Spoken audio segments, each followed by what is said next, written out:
Hey, Charles, I'm about to graduate high school. Any advice on taking on the early years? I appreciate your content. It has made me a more enjoyable person and helped me form important relationships. Hey, I really appreciate that, pal.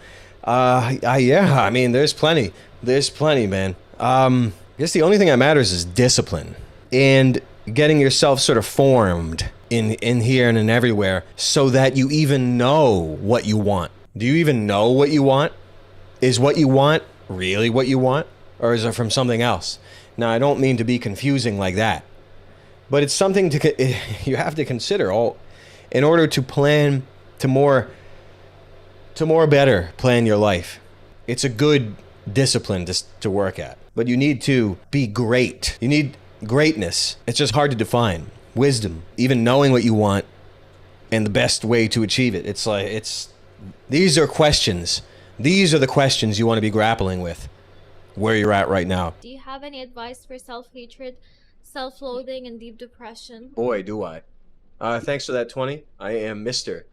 Advice on that. It's a great sacrilege to direct hatred to yourself because for practical purposes it's sabotaging and it diverts your destiny. But it's also sacrilege to life, as we were given our little sentence here as a gift, or something like that, maybe, hopefully. So it's a deep nihilism that descends into atheism. It's the ultimate product of being denied your birthright and your roots, the knowledge of your roots and ancestry. Unfortunately, it's mostly a product of that and the denial that you are a child of God and are made in His image.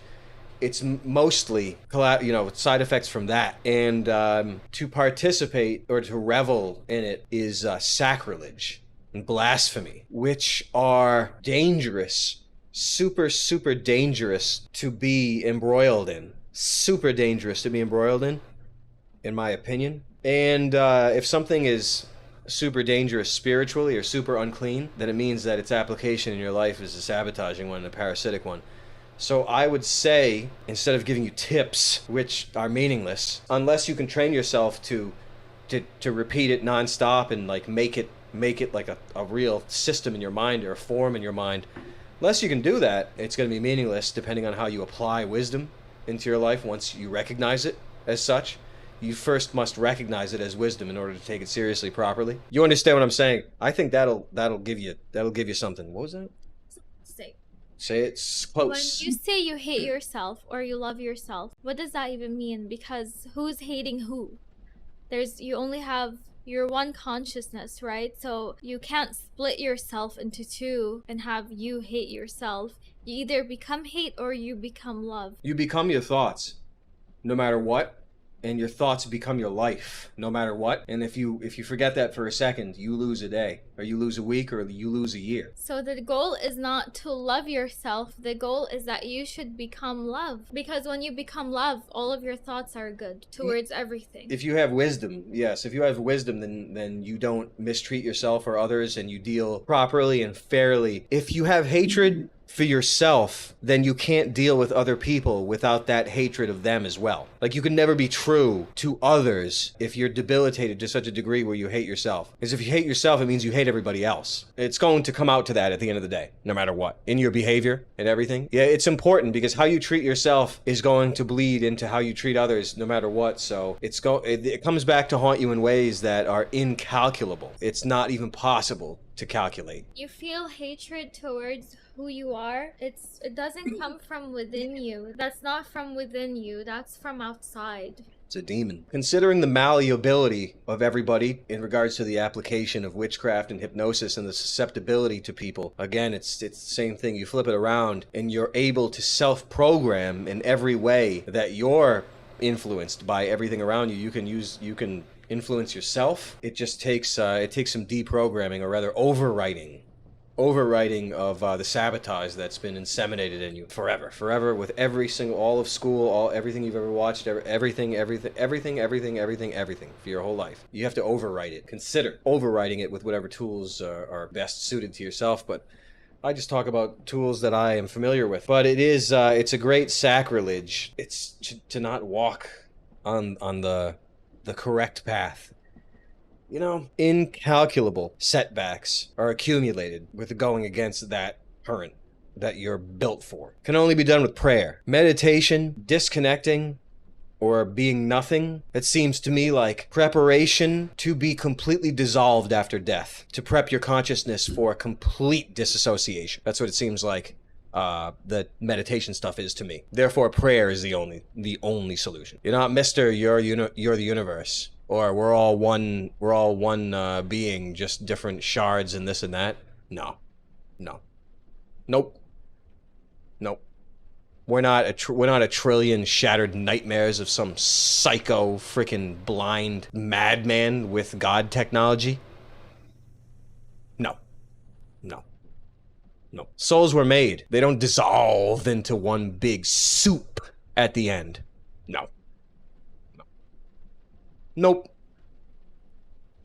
I don't believe that for a second. So you can only spend your life in prayer to be prepared for these things. It's just a soup. We're all just one. Oh, we just go into nowhere and you get back into the soup. Oh, really?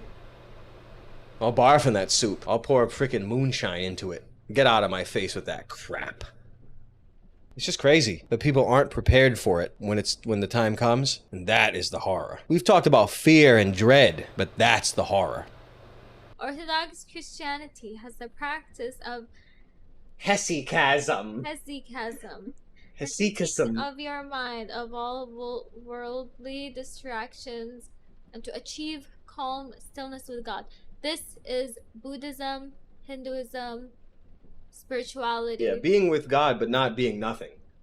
Yeah, sure, that sounds good. Orthodox seems a bit well. They don't believe you become nothing. They believe you unite with God. Yeah, no, I mean, that sounds good to me. Instead of like the blue people.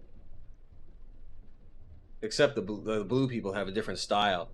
They have a different take on destiny. The gods in Hinduism were not originally gods. They were manifestations of certain things in the world.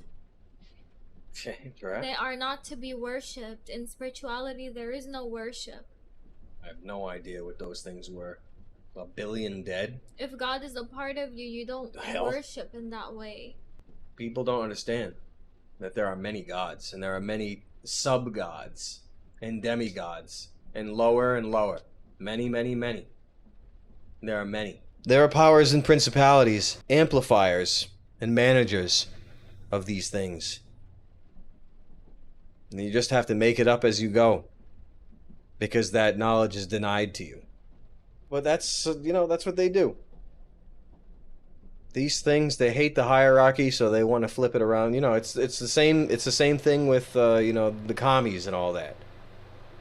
The whole thing, they take the ugliest and the most shattered and the most blasted, and they make them the rulers. And they naturally annihilate everything that's opposite of them. It's a normal thing. A normal thing for people that are groomed for that sort of destruction do. Same thing here. Same thing with everything. Same thing with demons. Who am I to judge? No point judging. What's this? This looks interesting. Buddha explained salvation the best, that nonverbal people who we assume are idiots are actually the first in heaven. This is what we believe in Islam, that disabled people, like people with Down syndrome, people who can't talk, people who have this really big disabilities, that they are the first in heaven, them and children. As they never spent time or energy imagining pain for others. You see how things can make you unclean? Things make you unclean. Going against your best, I don't know how else to put it, but going against the best version of yourself, I don't know how to put that in a way that's not corny. It makes you unclean. It makes you have be entertaining and thinking about suffering, and it turns you into an amplifier of the great work of evil in this world, and you make yourself unclean without knowing, is what I'm saying.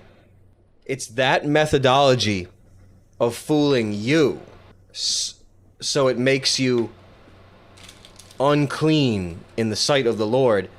It's an attempt to deny you the keys to heaven. That same stratagem It's the same mentality. What can I say? People aren't really too familiar with that methodology. Focus on a lot of other things instead, which makes sense. But wisdom isn't about focusing on a lot of things. Instead, it's about discerning what is worth focusing on and the best means to focus on it.